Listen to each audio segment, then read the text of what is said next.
My mom wanted me to be a truck driver because that would mean I'd make $24,000 a year if I went to Truck Masters, and that would be twice what my father made. And she thought that would happen, but something inside of me said, I don't want to drive a truck. There's something else that matters more to me, and I decided I was not going to go for money instead of passion. And the rewards have been pretty amazingly better than being a truck driver. It's not bad being a truck driver, it's just not what I was after. And I look back, and one of the things that helped me was my original teacher, Jim Rohn, who's a personal development speaker. I went to hear when I was 17. He said something the first time I heard it, and he said, you know, it's really simple. If you want life to change, you got to change. If you want life to be better, you've got to get better. It's the only way it happens. And luck will show up for people and it'll leave them. But if you're constantly improving who you are and what you give, game over. When people ask me, what does it take to be happy? I always tell them one word: progress. Progress equals happiness. Even if you're not where you want to be yet, if you're on the road, if you're improving, if you're making progress, you're going to love it. You're going to feel alive. On the other hand, it doesn't matter how successful you are. If you stop growing, you start dying inside.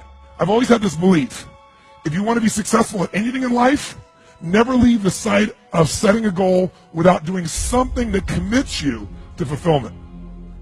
If you get like you're in state, right, when you do something, while you're in state, that's the time to commit yourself to something that makes you follow through. So I'd call somebody up, I'd schedule something, I'd lock in the next meeting, I'd sign up for the class, I'd enroll the guy who was going to mentor me, I'd set the meeting with a mastermind of people I met. I did something so that whatever I committed to, there was something when I went home that would pull me there. It's structured.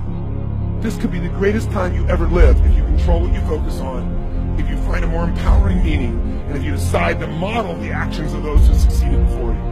It can be the best financial time, the best emotional time, the best spiritual time of your life, but you better take control of your state. And if you think you're going to do it just by today, you're wrong. You're going to need to get yourself some rituals. Right now, every one of you in this room is controlled by your rituals. I don't just mean this one.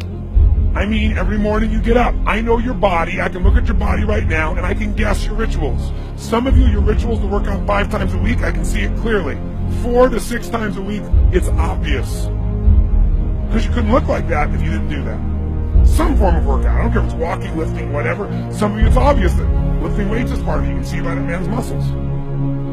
I know what his rituals are. Because your life comes from your rituals. If you don't develop the ritual, you're kidding yourself. How many agree with me on this? Raise your hand and say, I. And there are rituals that put you in state, and there are rituals that take you out of state. But if you've got what you know, that focus, the target, and you got the toolbox, and you're still not getting what you want, it's because you got inner conflicts. That's the third pillar. You've got to resolve your inner conflicts. Because that, as I'm trying to explain to you, 80% of success in anything is your psychology, and 20% is the accounts. So those inner conflicts are when you take 2 steps forward, you pull 3 steps back. Right? When you say, boy, I'm totally committed to this, but you don't follow through. This is my expertise, the why guy part. Why? Why do you keep saying you want this? You have crystal clarity, you have the tools, and you're still not getting it? There's a conflict in you. Align your life with what is most important to you.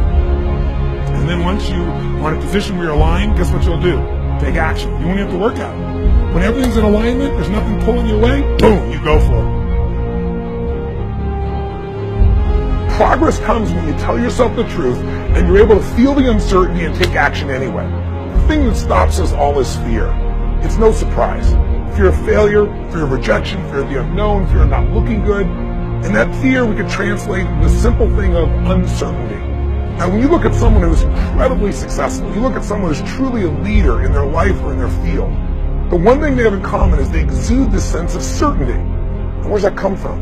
Is it inborn? Are they lucky? Are things just going their way?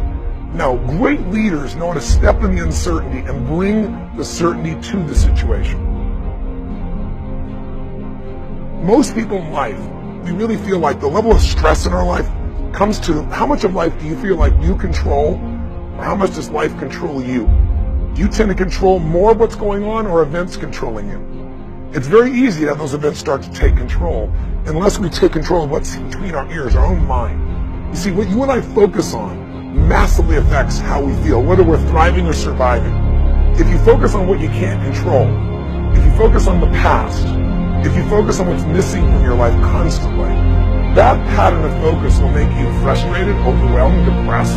It won't even matter if you're taking antidepressants. If you keep focusing on what you can't control, what's missing from your life, you're going to feel depressed still. You can take as many antidepressants as you want. Focus equals power. If you want to thrive, you got to focus on what you can control. You got to focus on the difference you can make. You got to focus on what's already in your life that you're grateful for. So you got to find a story that's going to empower you to act. A story that's going to get you to find the breakthrough. Because otherwise, with a lousy story, you'll never find the strategy, or you'll come up with a reason why it's too expensive, you can't get there, you can't access it, or you'll even get the strategy and then half-assed apply it just so you can reward your story that says it doesn't work because I tried it. Resourcefulness is the ultimate resource. And if you don't have what you want, stop telling yourself the story because you don't have the money over time. That's bullshit. It's because you haven't committed yourself where you would burn your boats. If you want to take the fucking island, burn your fucking boats. And you will take the island because people, when they're going to either die or succeed, tend to succeed. But most of us give ourselves a way out, and that's why we don't have what we want. I was thinking about where this journey began for me, my desire to serve. Every day before I get on stage, I do this thing to whip myself into peak state, and then my last words are, use me, Lord. That's my prayer. And every day my goal is to be a blessing in people's lives. Just do more, give more, share more, create more. What you need will be there. It's like air. You don't stop to think about when you take a breath whether it'll be there or not. It's always going to be there. Yeah. You just got to do your part.